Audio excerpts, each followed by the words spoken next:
So this very first question tells me to evaluate the expression using a calculator. Definitely means I should grab my calculator. There are two ways I can do this. I will do 1 and 2 differently. So what I can do is the first way. Remember, I can rewrite, let me show you on the paper first. I can rewrite radicals as fraction exponents. So it's the same thing as 1 to the 5th, 1/5. So if I type in 7776 to the 1/5 power and press enter, it will give me 6. The other way, you have to be careful on this one. See how it's a tiny 5? I'm going to go to, on my calculator, I'm going to press the math button. And I don't want choice number 4 because I don't want the 3. I want choice number 5 with the little X out front. I type the 5 there, and then I type the number on the inside, which is 161051. And this one is 11. Numbers 3 and 4 tell me to round to decimal places, which means I will need my calculator. To get rid of a cube root, I raise something to the 3rd power. So it cancels these two out on the left side. I just have x plus 4. On the right side, I have 3 cubed, which is 27. If I did not remember 3 cubed, I could go type 3 on the calculator. This little button is exponent, and then I do 3, and it gives me the 27. Then I subtract 4 on both sides. X equals 23. Same thing on number 4. I'm going to raise both sides to the 3rd power. I have x minus 3 on the left. 5 cubed is 125. Add 3 this time. X equals 128. On 5 and 6, it wants me to find the real solution of the equation and then write it as a reduced radical. No calculator. So, I use a calculator, just not at the end. So I'm going to start off by dividing both by 6. Both sides by 6. Gives me 1250. What I'm going to do, since I want a reduced radical, is I'm going to do a factor tree. Start off, I know it's even, so I'm going to divide by 2. Do not know what it is. 625. 625 has a 5. 125. 125 is 5 and 25. 25 is 5 and 5. Because of this little tiny 4 on it as my exponent, I am looking for groups of 4. Okay? Because it also was a 4, it's going to be plus or minus. I write the number was circled on the outside, and the number that did not get circled goes on the inside for my answer. Same thing on number 6. I'm going to start off by dividing by 3 on both sides. I get x to the 4th equals 768. I'm going to go do my factor tree. 768 is even, so I'm going to start off by picking 2. Do not know what 768 is. 384. Again, 384 is even. 192. 192. That's an ugly 9. Then 192 is even. I know this one is not. 96. 96 is 2 and 48. 48 is 2 and 24. This one's really long, I'm sorry. 2 and 12. 2 and 6. 2 and 3. Looking for groups of 4. So I have one group right here. 2 groups right here.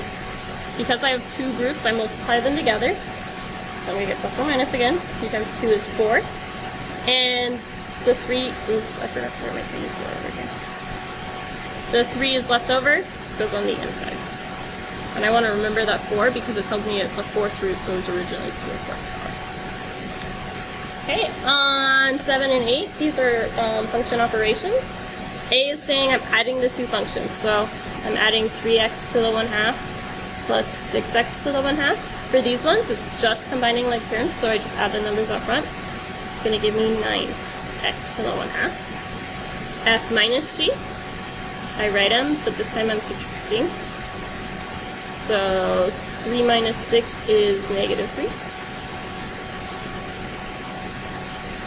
This one, I'm plugging in 9.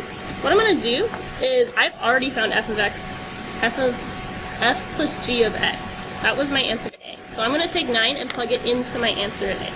So now I have 9 times this 9 is the 9 I'm plugging in the red one to the 1/2.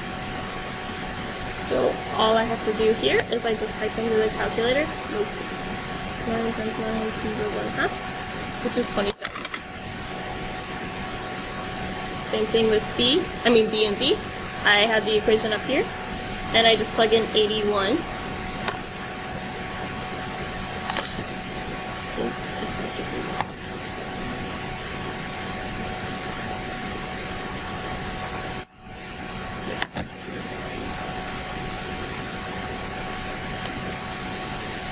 Okay, this one I'm multiplying the two.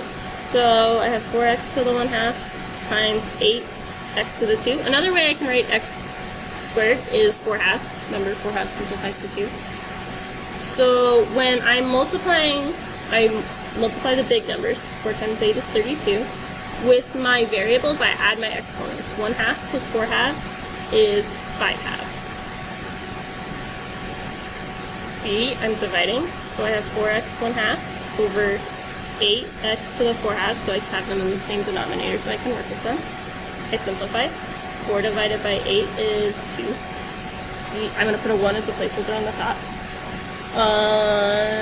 I subtract my exponents, and whichever one is larger is where it goes. So the x is larger on the bottom, so it's going to be x to the 3/2. Just like on number 7, C is plugging into A, D is plugging into B.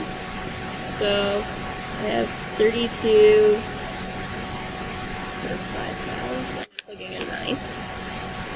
I'm going to go type this into my calculator.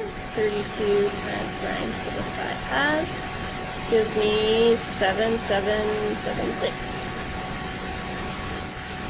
Same thing with D. I'm going to plug in 25 into B. So I have 1 over 25 to the 3/2. This one I want to be careful and make sure that everything's on the denominator, so I'm going to put everything on the bottom in parentheses.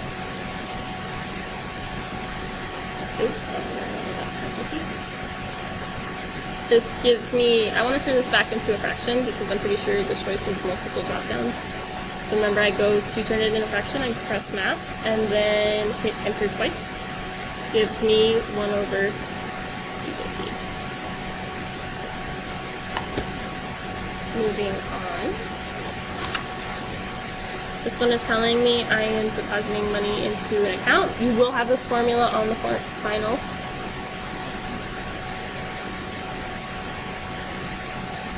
Okay. So now I've got to figure out what is what. Principal is how much I started off with. R is interest rate as a decimal. N is number of times compounded, so it tells me daily. 365 days in a year. Time is time. T is time is what I meant to say. So I'm going to plug in. I have A equals 2,000. 1 plus 0.056 divided by 365 to the 365 times 12.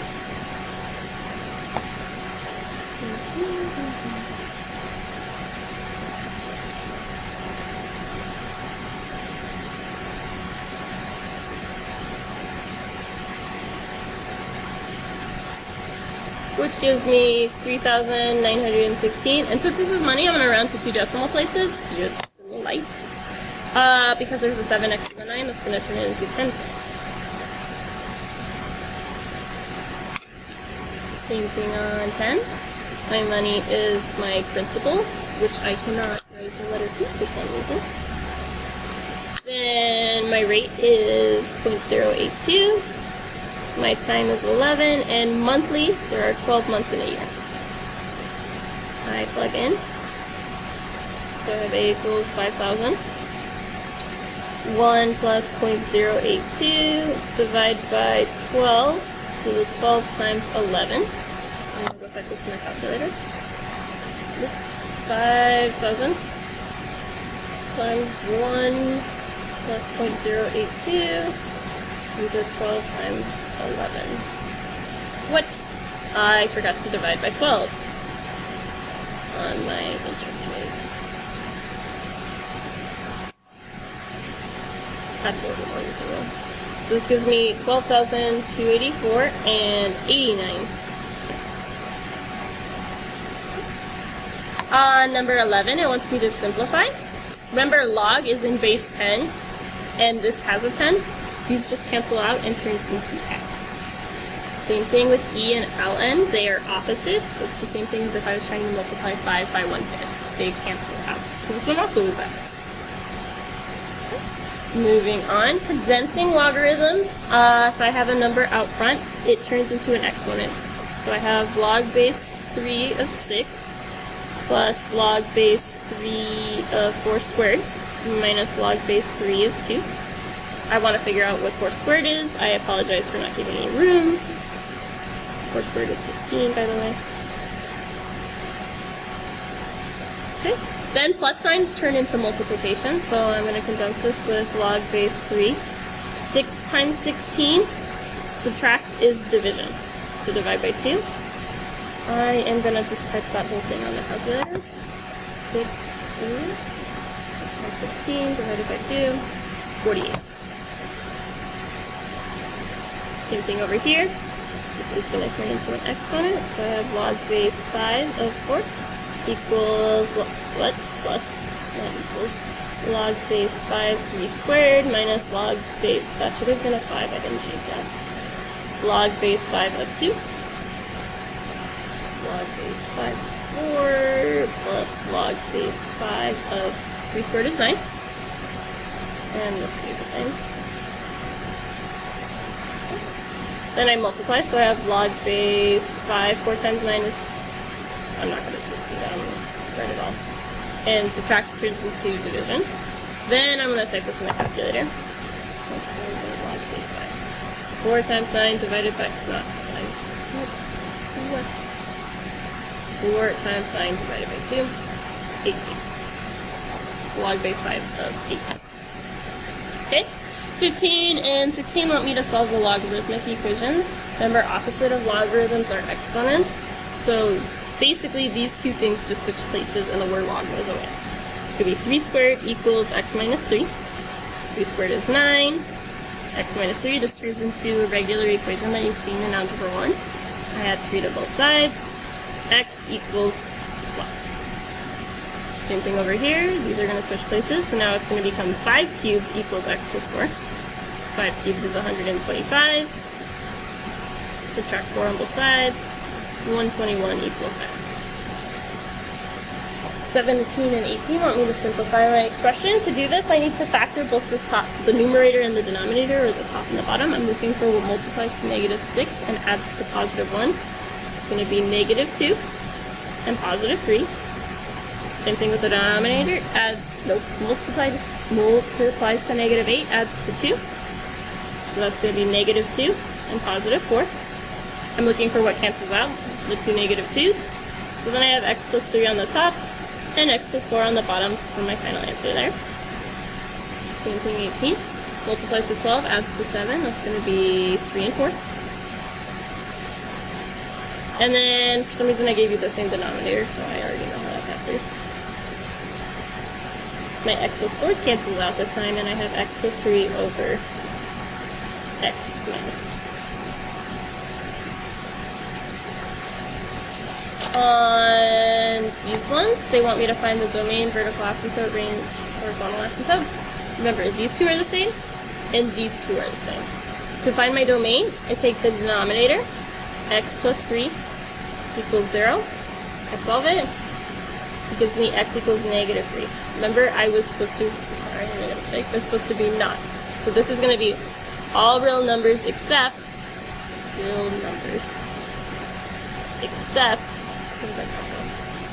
negative 3. Same thing for my vertical asymptote.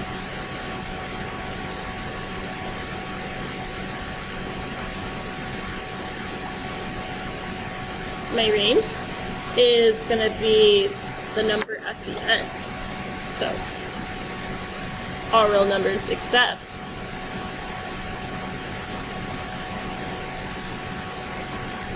negative 4. Same thing for my horizontal asymptote.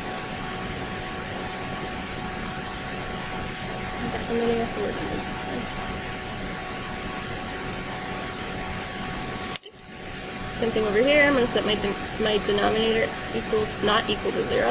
Solve. Gives me x equals 2. So this is all real numbers except 2.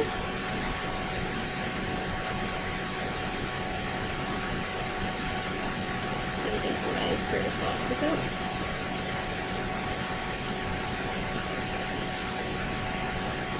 My range is the number at the end, so all real numbers except 3.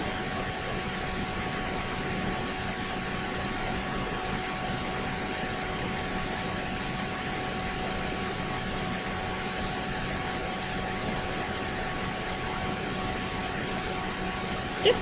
Finding a sum or difference, notice I have the same denominator, so basically just putting the same things on top. This is a minus, so it's going to go in front of that x. I have 3 minus x over x plus 3.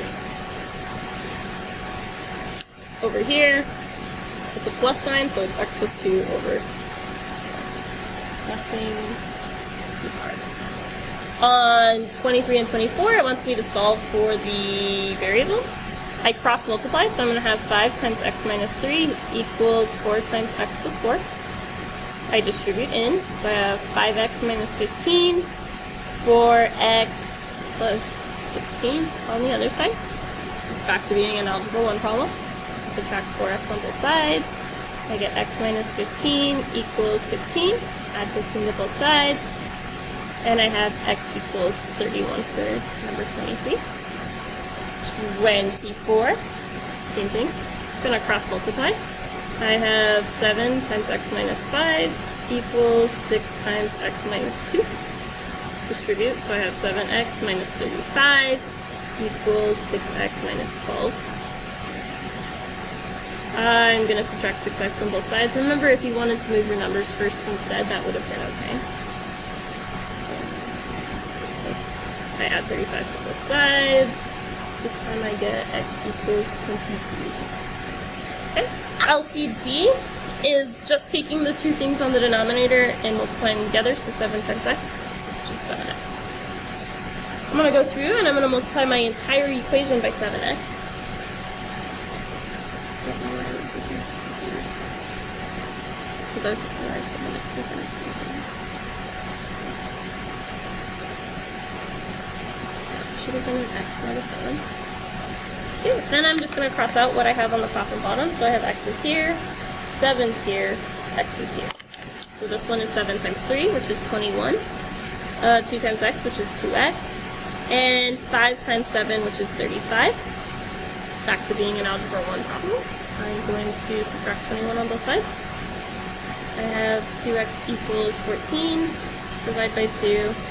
X equals 7. Same thing on 26. My LCD is just taking the two things on the bottom. I have 9x. Everything gets multiplied by 9x. So I have 9x times 4 over x plus 9x times 2 over 9 equals 8 over x times 9x. Why is my x already? There we go. Okay. X's cancel out here, 9's cancel out here, x's cancel out here. 9 times 4 is 36. 2 times x is again 2x. 8 times 9 is 72. Then I subtract 36 on both sides. 2x equals 36, divide by 2.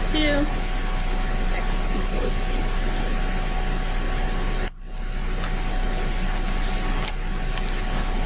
This one wants me to find the 6 trigonometric functions of theta. Remember, this is going to be my opposite because it's across from the angle, adjacent, and hypotenuse is always the biggest number. Also remember from geometry, SOHCAHTOA.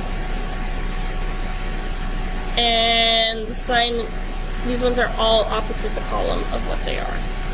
So, sine is opposite over hypotenuse, so 8 over 17. Cosecant just flips that fraction, so 17 over 8. Cosine is adjacent over hypotenuse, 15 over 17. Secant flips it, so 17 over 15. Tangent is opposite over adjacent, so 8 over 15. Cotangent flips it, 15 over 8. I did not give you an angle on this one. My bad. Pretend like I did. It's going to be the one angle DEF, so right there where I drew it. So this is my opposite, adjacent, hypotenuse. Sine is going to be 27 over 45.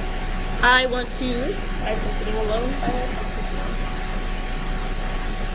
I want to go and see if this is simplified.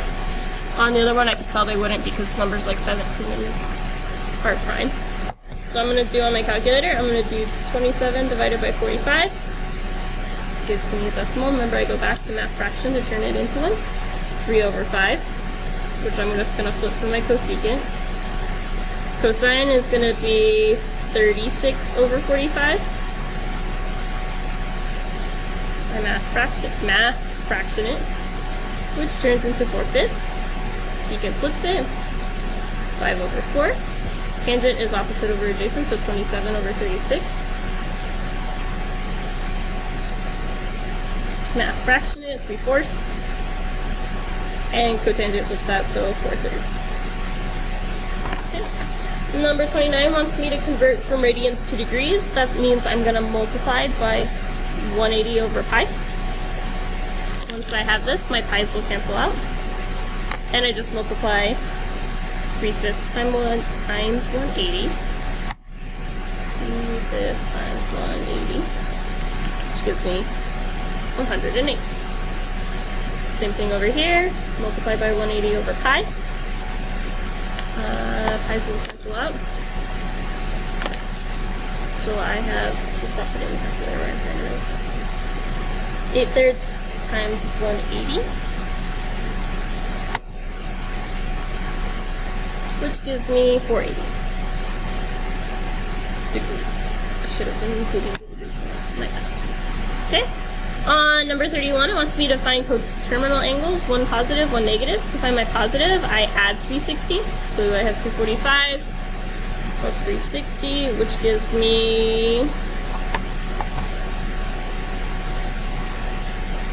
605 degrees. To find the negative one, I subtract, and I want to make sure when I get my answer it has a negative sign. So I have 245 minus 360. It will always be 360. And 245 minus 360 gives me negative 115 degrees. Same thing over here on 32. I'm going to find my positive by adding. So 142 plus 360 equals 542. Nope, just 502. Now I am so insecure, I gotta check that out.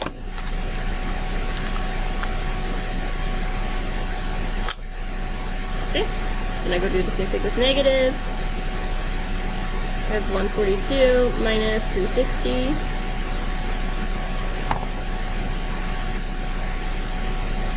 Negative 218. These are both degrees. L. Moving on, I am looking at frequency tables. I am basically just filling out missing blanks. So I have 45 and 28. To find this blank, I subtract them. 45 minus 28 is 17. To find this blank, I have 4 and 17. 17 minus 4 is 13. Over here, 22 minus 13 is 9. 28 minus 9 is 19. 19 plus 4, or I could subtract these two, will give me 23. Same thing over here, 65 minus 42 is 23. 23 minus 3 is 20. 23 minus 20 is 3. 42 minus 3 is 39. 39 plus 3 is 42.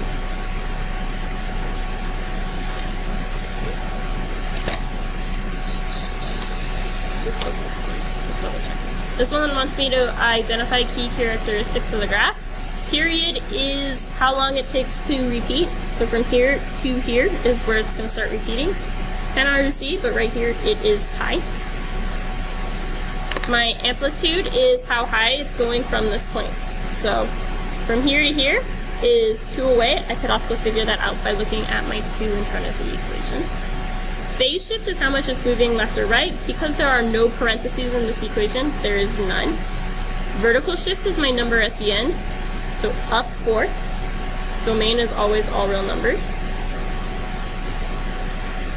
Range is the 2 points it's bouncing from, high and low. I wish I'd done this in colors, but I didn't. So between here and here, which is 2 and 6.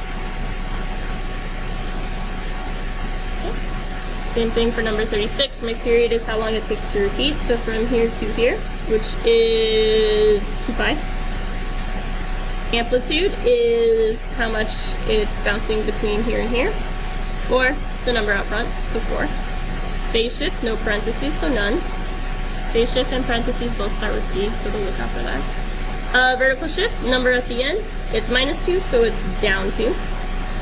Domain, all real numbers. Range is between the high and low, so here is -6 and +2.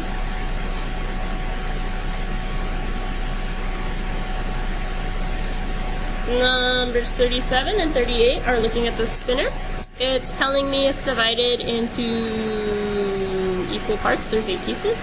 It wants me to find the probability. I get a 1 on my first spin, so there's only 1, so 1 out of 8. And a 4 on my second spin, also 1 out of 8, so here's what that. Because it's an and, I'm going to multiply them together, which is just 1/64. Remember, multiplying fractions multiply straight across. Same thing on number 38.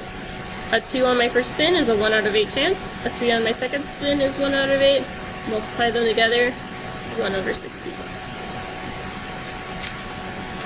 Okay, this one's talking about letters in the alphabet.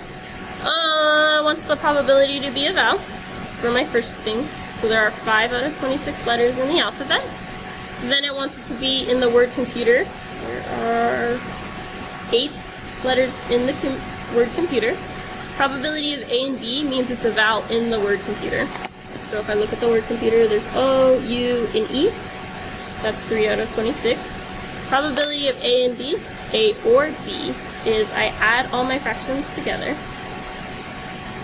and then subtract the green one that I just did, because that's where they're overlapping and I don't want to double count those letters. 5 plus 8 is 13. I'm just going to write this over again. 13 minus 3, which gives me 10/26.